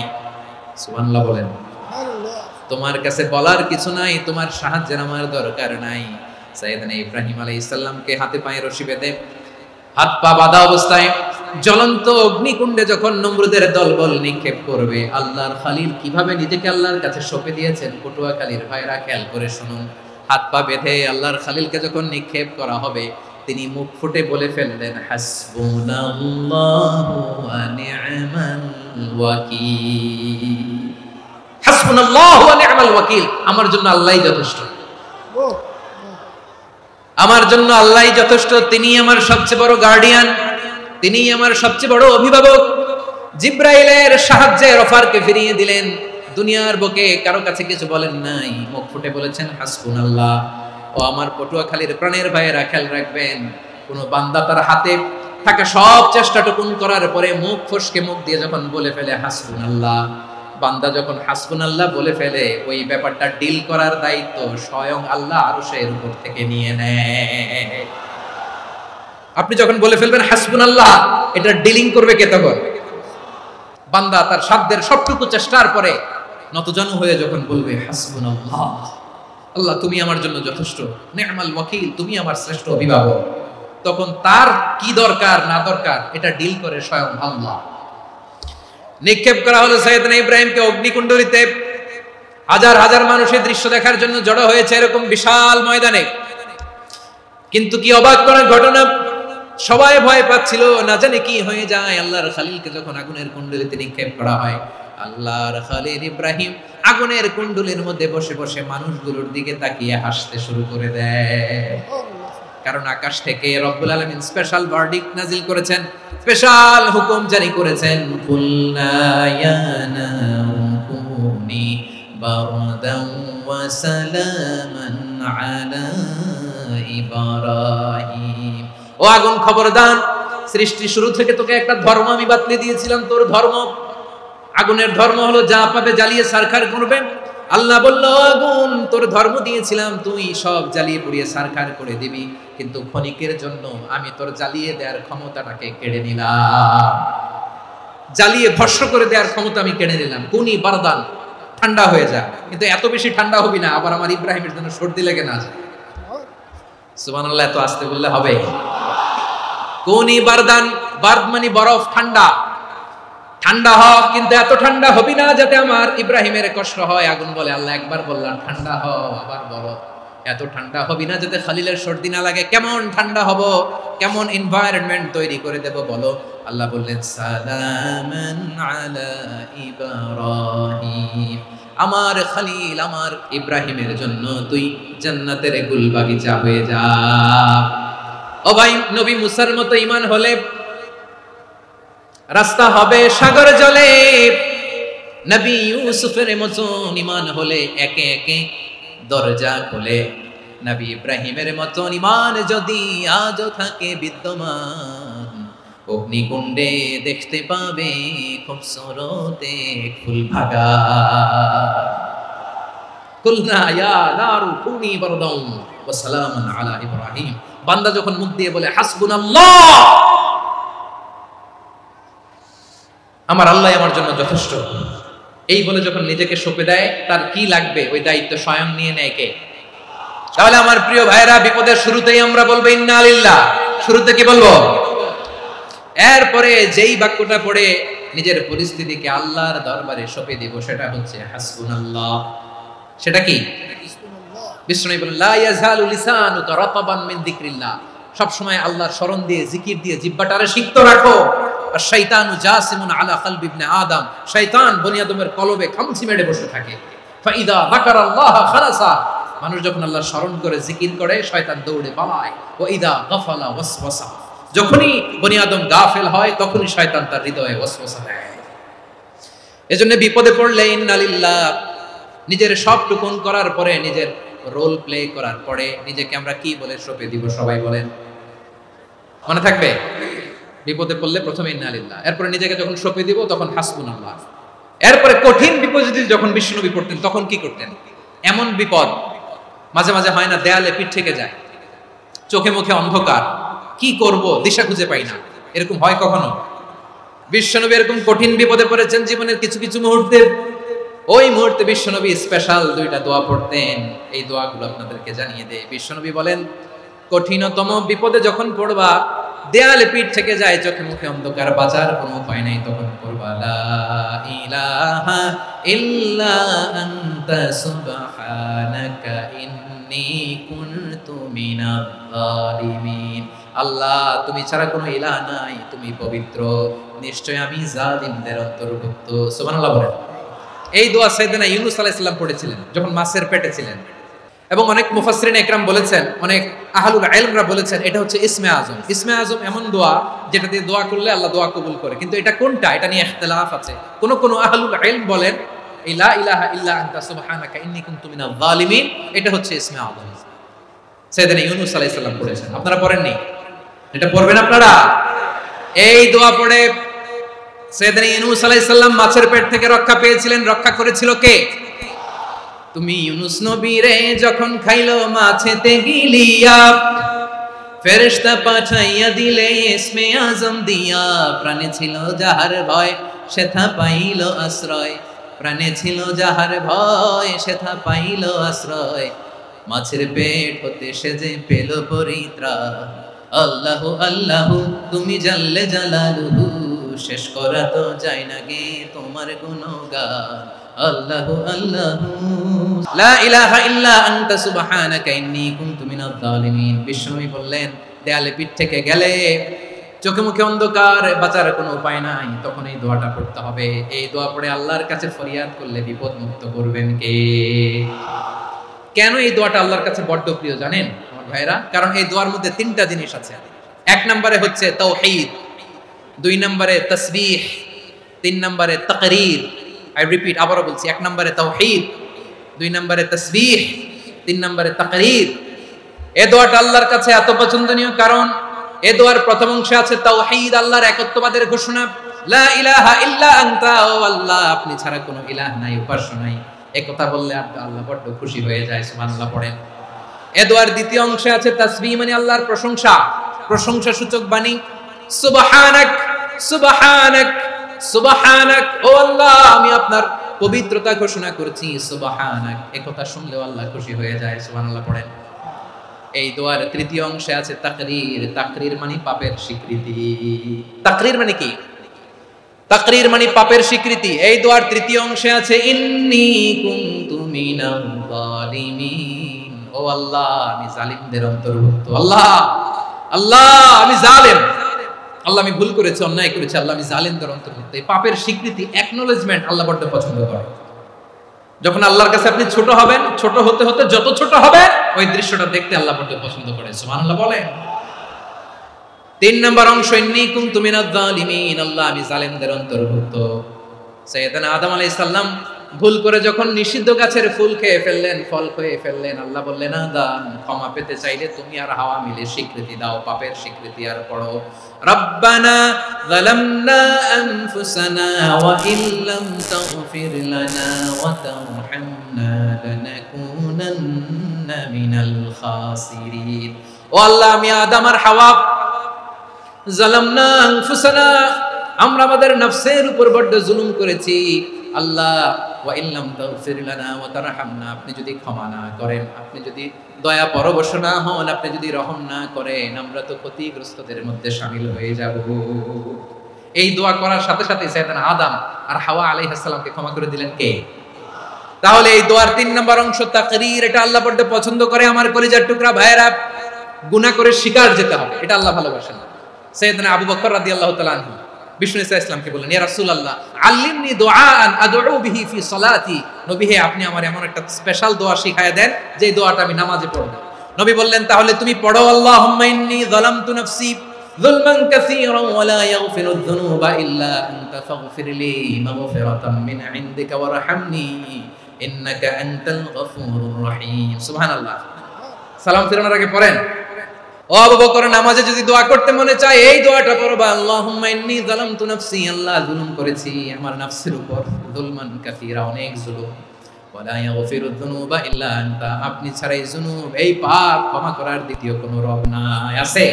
এজন্য আল্লাহরে বলবেন, আল্লাহ আমি ছাড়া তোমার গোলামের অভাব নাই, ও আমার রব আমি ছাড়া এই জমিনের বুকে তোমার গোলামের অভাব নাই, কিন্তু তুমি ছাড়া তো আমার দ্বিতীয় কোনো রব নাই। পারবেন বলতে? পারবেন? চোখের পানি ছেড়ে আল্লাহরে বলবেন, আল্লাহ তুমি আমার রব, তুমি আমার সব। কি বলবেন? আল্লাহরে বলেন, আল্লাহ তুমি আমার রব, তুমি আমার সব। আল্লাহ আমি ছাড়া এই জমিনে তোমার গোলামের অভাব নাই, তুমি ছাড়া আমার দ্বিতীয় কোনো রব নাই। একথা বলে চোখের পানি ছেড়ে আল্লাহরে স্বীকৃতি দেন, আল্লাহ আমি পাপী, আল্লাহ এই জমিনে আমার চেয়ে বড় পাপী আর কেউ নাই। ওযু করে সিজদায় লুটিয়ে পড়ে চোখের পানি ছেড়ে আল্লাহরে পাপের স্বীকৃতি দেন, আল্লাহ এমন কোন জুলুম নাই, গুনাহ নাই আমি করি নাই, সগীরা কবিরা, জেনে না জেনে, ইচ্ছায় অনিচ্ছায়, শিরক বিদআতি সব গুনাহ করেছি। আল্লাহ আকাশের নিচে জমিনের উপরে আমার চেয়ে বড় গুনাহগার আর কেউ নাই। চোখের পানি ছেড়ে আল্লাহরে বলেন, আল্লাহ আমি ছাড়া তোমার গোলামের অভাব নাই, তুমি ছাড়া আমার দ্বিতীয় কোনো রব নাই, তুমি ছাড়া তো কেউ আমার গুনাহ ক্ষমা করার নাই, তুমি আমার রব, তুমি আমার সব। বলতে পারবেন? এই তাকরীর আমার পটুয়াখালীর ভাইরা, এই স্বীকৃতিটা দেখতে আল্লাহ বড় ভালোবাসে, কারণ আমরা সবাই গুনাহগার। আমরা সবাই কি? বিশ্বনবী বলেন, কুল্লুকুম খাত্তাউন, আ বনি আদম তোমরা সবাই পাপী। সবাই কি? সবাই পাপী। আমরা সবাই পাপী, আপন পাপের বাটখারা দিয়ে অন্যের পাপ মাপি। আমরা যে পাপী এটা ভাবতে মনে চায় না কারণ, খালি অন্যের পাপ দেখি আমরা, এটা ভুল। ওর এই পাপ, ও পাপী, ও জালেম, ও জাহান্নামী, এরকম একটা টেন্ডেন্সি। আমার যে কি হালাত এটার খেয়াল নাই। খেয়াল করতে হবে যে আমি সবচেয়ে বড় পাপী, ঠিক কিনা বলেন? পাপ করি নাই এমন কেউ আছি? হ্যাঁ আছি, আছি। কেউ না জানলেও জানে কি আমার পাপের ঘটনা? পৃথিবী না জানুক আমি তো জানি, আমি কি পাপ করেছি হায়। ও আমার কলিজার টুকরা ভাইরা, মাথাটাকে নিচু করে জীবনের সব গুনার ফিরিস্তিগুলো একটা একটা করে স্বীকার করে আল্লাহরে বলেন, আল্লাহ আমি পাপী, আল্লাহ আমার চেয়ে বড় পাপী এই দুনিয়াতে কেউ নাই, আকাশের নিচে জমিনের উপরে আমার চেয়ে বড় পাপী কেউ নাই। একটা একটা করে আল্লাহ স্বীকার করি আমি পাপী, সব পাপের স্বীকৃতি দিলাম। পৃথিবী না জানুক আমি তো জানি, আমি কি পাপ করেছি হায়। আমার পাপের করলে বিচার, বাঁচার আমার নাই উপায়। দয়াময় তুমি মাফ করো আমায়, মাফ করো আমায়। আল্লাহ তাআলা যদি দয়া করে আমাদেরকে মাফ না করে, আমাদের বাঁচার কোনো উপায় নাই। আপনি কি ভেবেছেন আপনার নামাজ দিয়ে আপনি জান্নাতে যাবেন? আপনি তাহাজ্জুদ গুজার, সেজদা দিতে দিতে কপালে দাগ ফেলেছেন, এটা আপনারা জান্নাতে নেবে না। আপনি এলাকার সবচেয়ে বড় হাতেম তাই দানশীল, এই দানের ভরসায় বসে আছেন, কশিন কালো না। আমাদের নামাজ, আমাদের রোজা, আমাদের ইবাদত, এগুলোকে মিজানের পাল্লায় উঠালে কোনো ওজনই হবে না। তবে আমাদের একটা কৌশল জানা আছে, আমরা আল্লাহর রহমতের ভিখারি। আমরা সেদিন আগেই গুনার স্বীকৃতি দিয়ে দেব। আমরা বলবো, আল্লাহ তুমি প্রশ্ন করার আগে তোমার একটা কথা বলি, আমারে কিছু জিজ্ঞেস করো না, আমি সব করেছি। এমন কোন পাপ নাই যে পাপ আমারে দিয়ে হয় নাই। তোমার রহমত দিয়ে তুমি জান্নাতে পাঠাবা, তোমার দয়ায় জান্নাতে যেতে চাই, আমল দিয়ে না। পারবেন বলতে? কিয়ামতের দিন আমরা বলবো, আল্লাহ আমার আমল দিয়ে জান্নাত চাই না, আমি তোমার দয়া দিয়ে জান্নাত চাই। তোমার দয়া ছাড়া আমার কোনো উপায় নাই। কারণ আল্লাহ যদি বিচার করে বাঁচার কারো উপায় নাই। আল্লাহ যদি বলে ফেলেন তুই এটা করলি কেন, ওখানে গেলি কেন, কোরআনে 1000 বার নিষেধ করলাম তারপরেও এই পাপে জড়ালি কেন, এরকম প্রশ্ন ছুড়ে দিলে আমার উত্তর আছে? বাঁচার কোনো উপায় আছে? রোজ হাসরে হে আল্লাহ আমার করোনা বিচার, আল্লাহ করোনা বিচার, বিচার চাহি না তব দয়া চাই, এ গুনাহগার করোনা বিচার। আপনার আমল দিয়ে জান্নাতে যাবেন? কি দিয়ে যাবেন? আল্লাহর দয়া দিয়ে। আল্লাহর রহম আর দয়া ছাড়া কেউ জান্নাতের চেহারাও দেখতে পাবে না। আমার প্রিয় ভাইরা, এই দোয়া আল্লাহর কাছে পছন্দনীয় হওয়ার কারণ তিনটা। দোয়ার প্রথম অংশে আছে তাওহীদ, আল্লাহর একত্ববাদের ঘোষণা। এই দোয়ার দ্বিতীয় অংশ আছে তাসবিহ, আল্লাহর প্রশংসা সূচক বাণী। এই দোয়ার 3 নাম্বার অংশ পাপের স্বীকৃতি। তাহলে আমরা সবাই গুনাহগার। আমরা আল্লাহর কাছে পাপের স্বীকৃতি দিয়ে বলবো, ও আল্লাহ ইন্নী কুনতু মিনাজ জালিমিন, আমরা জুলুম করেছি, পাপ করেছি, অন্যায় করেছি, আল্লাহ বুঝতে পারি নাই, শয়তানের ওয়াসওয়াসায় পড়ে, বন্ধুর পাল্লায় পড়ে, নফসের খায়েশ মেটাতে যে আল্লাহ করে ফেলেছি। তুমি গুনাহ না মাফ না করলে আমাদের গুনাহ মাফ করার দ্বিতীয় কেউ নাই। ঠিক কিনা বলেন? এভাবে অনুতপ্ত হয়ে যদি আল্লাহর কাছে দোয়া করেন, দেয়ালে পিঠ থেকে গেছে, কোন রাস্তা নাই বের হওয়া, ওই মুহূর্তেও আপনাকে বিপদ থেকে উদ্ধার করবে কে? বিশ্বনবী চরম বিপদে পড়লে দুটা দোয়া পড়তেন। প্রথম হলো এটা, লা ইলাহা ইল্লা আনতা সুবহানাকা ইন্নী কুনতু মিনাল জালিমিন। এই দোয়াটা আমরা বেশি বেশি পড়ব প্রিয় ভাইরা। রাজি আছেন? সবাই আওয়াজ করে পড়ুন ইনশাআল্লাহ। আমার প্রিয় ভাইরা, বিপদে পড়লে বিশ্বনবী আরো একটা দোয়া পড়তেন, লা ইলাহা ইল্লাল্লাহুল আযীমুল হালিম, লা ইলাহা ইল্লাল্লাহু রাব্বুল আরশিল আযীম, লা ইলাহা ইল্লাল্লাহু রাব্বুস সামাওয়াতি ওয়াল আরদি ওয়া রাব্বুল আরশিল কারীম। আল্লাহ ছাড়া কোনো উপাস্য নাই, তিনি সুমহান, মহা সহিষ্ণু। আল্লাহ ছাড়া কোনো উপাস্য নাই, তিনি সুমহান, আরশের অধিপতি। আল্লাহ ছাড়া কোনো উপাস্য নাই, তিনি আকাশের মালিক, জমিনের মালিক, তিনি সুবিশাল আরশের অধিপতি। সুবহানাল্লাহ পড়েন। এই দোয়াটা কেউ যদি পড়ে যদি এর ওসিলা করে দোয়া করে, তাকে বিপদ থেকে মুক্তি দেয় কে? মনে থাকবে আপনাদের? তাহলে বিপদের প্রথম ধাক্কায় কি যেন পড়তে হয়? ইন্না লিল্লাহ। তারপরে কি বলে আল্লাহর কাছে নিজেকে সঁপে দিতে হয়? দেয়ালে পিঠ থেকে গেলে লা ইলাহা ইল্লা আনতা সুবহানাকা ইন্নী কুনতু মিনাজ জালিমিন। 2 নাম্বার হচ্ছে লা ইলাহা ইল্লাল্লাহুল আযীমুল হালিম, লা ইলাহা ইল্লাল্লাহু রাব্বুল আরশিল আযীম, লা ইলাহা ইল্লাল্লাহু রাব্বুস সামাওয়াতি ওয়াল আরদি ওয়া রাব্বুল আরশিল কারীম। মনে থাকবে? অনেক সময় এমন হয়, হঠাৎ বিপদের সম্মুখীন হই আমরা, রেডি হয়ে বের হইছি অফিসে, হঠাৎ অ্যাক্সিডেন্টে পড়ে যাই, হঠাৎ পেটের ব্যথায় অজ্ঞান, এরকম হয় না? বিষ্ণু ইসলাম বলেন, আকস্মিক দুর্ঘটনার বিপদ থেকে যদি কেউ বাঁচতে চায়, সকাল সন্ধ্যা যেন প্রত্যেকে এই দোয়াটা পড়ে। সকালে যদি 3 বার পড়ে, সন্ধ্যা পর্যন্ত হঠাৎ হঠাৎ বিপদ থেকে সে রক্ষা পাবে। To be protected from sudden calamity, sudden disaster. হঠাৎ বিপদ, হঠাৎ ভয়ঙ্কর কোন আকস্মিক বিপদ থেকে আল্লাহ বাঁচায় দেবে। সকালে পড়লে সন্ধ্যা পর্যন্ত প্রোটেক্টেড, সন্ধ্যাবেলায় যদি 3 বার পড়ে সকাল পর্যন্ত প্রোটেক্টেড। সুবহানাল্লাহ পড়ে। দোয়াটা কি? দোয়াটা হচ্ছে বিসমিল্লাহিল্লাযী লা ইয়াদুররু মা'a ইসমিহি শাইউন ফিল আরদি ওয়ালা ফিস সামাই ওয়া হুয়াস সামিউল আলীম। ছোট না? অনেক ছোট, মুখস্থ করবেন। বিসমিল্লাহিল্লাযী লা ইয়াদুররু মা'a ইসমিহি শাইউন ফিল আরদি ওয়ালা ফিস সামা। ওই আল্লাহর নাম নিচ্ছি, যে আল্লাহর নামের বরকতে আকাশ জমিনের কোনো কিছু কারো কোনো ক্ষতি সাধন করতে পারে না। তিনি সর্বশ্রোতা, সর্বজ্ঞ। সুবহানাল্লাহ পড়েন। পড়বেন এই দোয়াটা, বিসমিল্লাহিল্লাযী লা ইয়াদুররু মা'a ইসমিহি শাইউন ফিল আরদি ওয়ালা ফিস সামাই ওয়া হুয়াস সামিউল আলীম। ফজরের পরে 3 বার, মাগরিবের পরে 3 বার যদি কেউ পড়ে, প্রোটেক্টেড, যে কোনো হঠাৎ বিপদ থেকে প্রোটেক্টেড। প্রোটেক্ট করেন কে? ওই আল্লাহর নাম নিচ্ছি, যে আল্লাহর নামের ওসিলায় আকাশ জমিনের কোনো কিছু কোনো ক্ষতি করতে পারে না। সুবহানাল্লাহ পড়েন। আচ্ছা, এবার আমাদের জীবনে দুশ্চিন্তা আছে না নাই বলেন? Tension, hyper tension, anxiety, depression, সবার জীবনে টেনশন আছে না নাই? এই দুশ্চিন্তা, পেরেশানি, মারাত্মক পেরেশানি থেকে মুক্তি পাওয়ার জন্য বিষ্ণু ইসলাম দুটো দোয়া পড়তেন। কয়টা? অনেকগুলো পড়তেন। স্পেশাল দুটো দোয়া আজকে আপনাদের শিখায়া যাব, শুনবেন। পেরেশানিতে পড়লে, টেনশনে পড়লে এই দোয়াটা, প্রিয় ভাইরা, বিষ্ণু ইসলাম যখন খুব বিপদে পড়তেন, দুশ্চিন্তা ওনাকে ঘিরে ধরতো, উনি পড়তেন ইয়া হাইয়ু ইয়া কাইয়ুম বিরহমাতিকা আস্তাগীথ।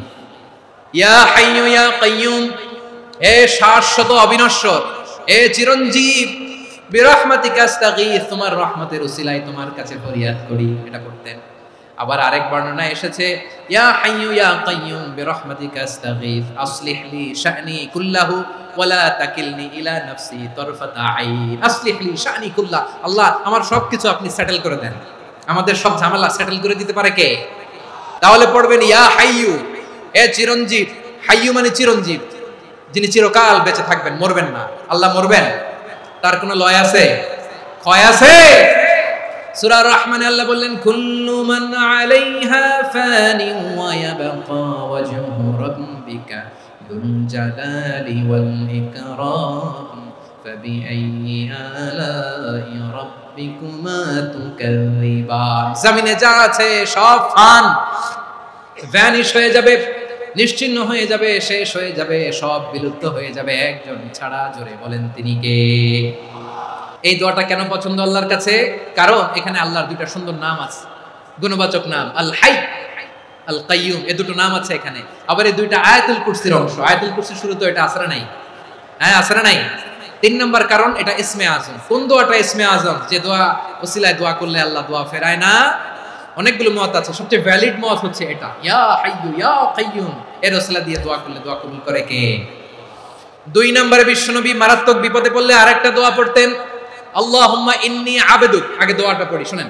আল্লাহুম্মা ইন্নী আবদুক ওয়া ইবনু আবদিক ওয়া ইবনু আমাতিক নাসিয়াতি বিয়াদিক মাদিন ফিয়া হুকমুক আদলুন ফিয়া কাদাউক আসআলুকা বিকুল্লি ইসমিন হুয়া লাক সাম্মাইতা বিহি নাফসাক আও আনসালতাহু ফি কিতাবিক আও আল্লামতাহু আহাদাম মিন খালকিক আও ইস্তা'সারতা বিহি ফি ইলমিল গায়বি ইনদাক আন তাজআলাল কুরআনা রাবিআ কলবি ওয়া নূরা সাদরি ওয়া জালাআ হুজনি ওয়া যাহাবা হাম্মি। সুবহানাল্লাহ পড়েন।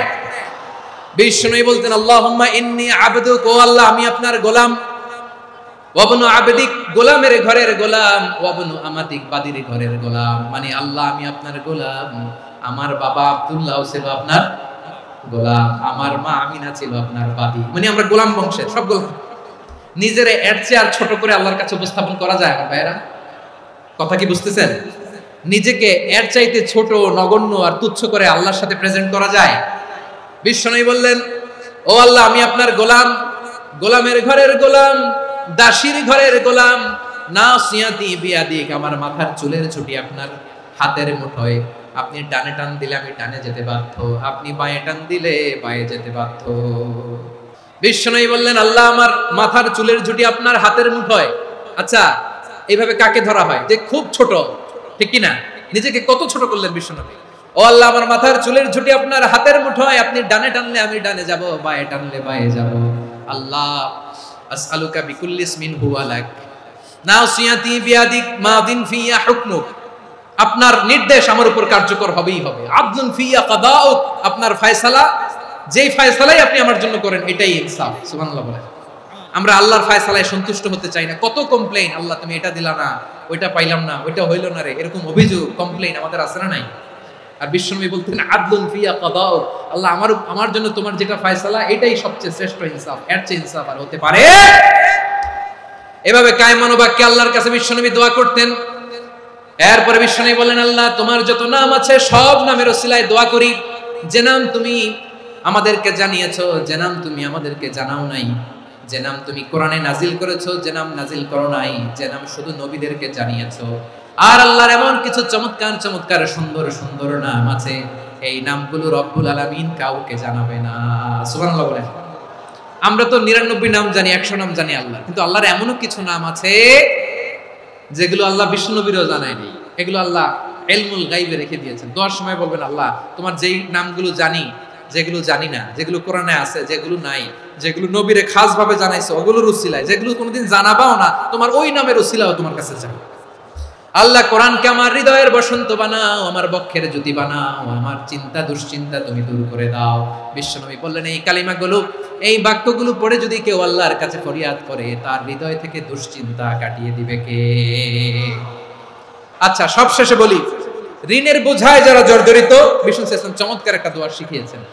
এক সাহাবীর নাম আবু উমামা, নামাজের ওয়াক্ত ছাড়া উনি মসজিদে যেয়ে বসে আছে। বিষ্ণু বললেন, কিরে আবু উমামা, নামাজের তো ওয়াক্ত হয় না, মসজিদে কি? সাহাবী বলে, হুমুমুন লাজিমাতনি ওয়া দুয়ুন, নবী গো, ঋণের বোঝায় এমন টেনশনে আছি, ঘরে থাকতে পারলাম না, মসজিদে চলে আসছে। বিষ্ণু বললেন, আমি কি তোমার এমন একটা দোয়া শিখাবো যেটা বললে আল্লাহ তাআলা তোমার ঋণের বোঝা হালকা করে দিবে? আবু উমামা বললেন, ইয়া রাসূলুল্লাহ, অবশ্যই শিখাবেন। বিষ্ণু বললেন, তাহলে তুমি পড়বা, আল্লাহুম্মা ইন্নী আউযু বিকা মিনাল হাম্মি ওয়াল হাযান ওয়া আউযু বিকা মিনাল জুবনি ওয়াল বুখল ওয়া আউযু বিকা মিন গালাবাতিদ দাইনি ওয়া কাহরির রিজাল। ও আল্লাহ, তোমার কাছ থেকে দুশ্চিন্তা থেকে পানাহ চাই, কৃপণতা, ভীরুতা, অলসতা, কার্পণ্যতা, এই সব কিছু থেকে, মানুষের কঠোরতা, আমার উপর মানুষের আধিপত্য এবং ঋণের বোঝা থেকে পানাহ চাই। এই দোয়াটা যখন বিষ্ণু শিখাই দিলেন, আবু উমামা বারবার এই দোয়া করে, আল্লাহুম্মা ইন্নী আউযু বিকা মিনাল হাম্মি ওয়াল হাযান ওয়া আউযু বিকা মিনাল আজজি ওয়াল কাসাল ওয়া আউযু বিকা মিনাল জুবনি ওয়াল বুখল ওয়া আউযু বিকা মিন গালাবাতিদ দাইনি ওয়া কাহরির রিজাল। আবু উমামা বলে, এই দোয়া আমি পড়তে লাগলাম আর পড়তে লাগলাম, কিছুদিন পরে দেখা গেল বিষ্ণু নবীর শেখানো এই দোয়ার বদৌলতে আল্লাহ তাআলা আমার সব ঋণ পরিশোধের ব্যবস্থা করে দিয়েছেন।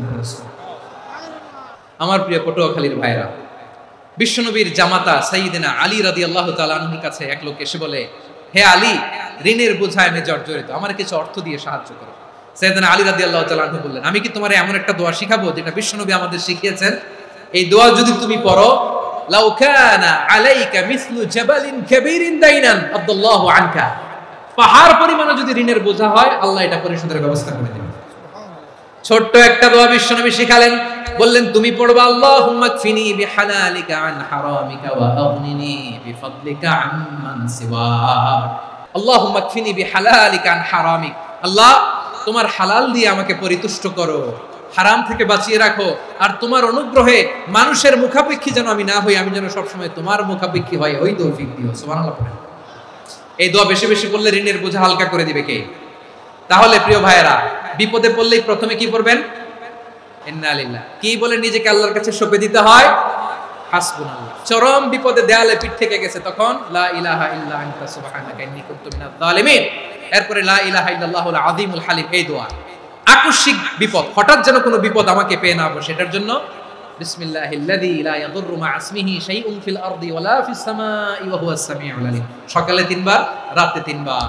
আর মারাত্মক tension, hyper tension, anxiety, depression থেকে বাঁচার জন্য 2 দোয়া, ইয়া হাইয়্যু ইয়া কাইয়্যুম, ইয়া হাইয়্যু ইয়া কাইয়্যুম, মনে থাকবে? আর আল্লাহুম্মা ইন্নী আবদুক, এই দোয়া। ঋণ থেকে বাঁচার জন্য 2 দোয়া, আল্লাহুম্মা ইন্নী আউযু বিকা মিনাল হাম্মি ওয়াল হাযান, এটা।